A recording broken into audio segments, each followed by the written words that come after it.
Журавлиное солнышко. Часть 2.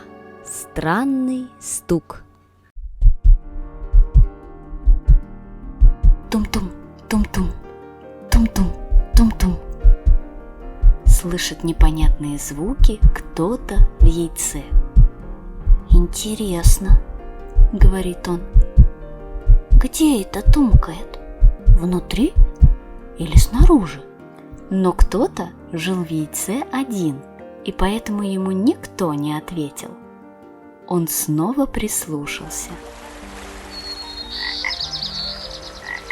Снаружи шумел ветер и плескалась вода. Ничего особенного.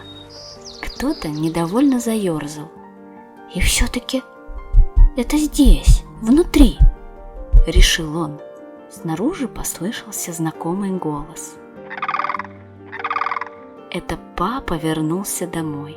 Мама, радостно откликнувшись, вышла из гнезда ему навстречу, а кто-то все продолжал размышлять.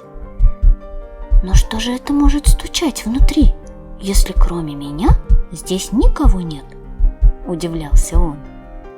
Кто-то на всякий случай осмотрелся. Никого. Куда ни глянь, везде только он. От досады он стукнул по выпуклой стенке яйца. Но вот вернулась мама. Он прислушался и, наконец, понял, что точно так же стучит внутри нее. «Ну, конечно!» – радостно подумал кто-то. «Раз стучит внутри мамы, значит, должно стучать и во мне». И, довольный этим своим открытием, он еще долго слушал, как стучат два сердца.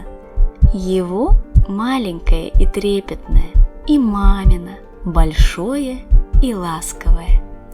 Тум-тум, тум-тум, тум-тум, тум-тум. А следующую часть сказки можно найти в описании этого видео.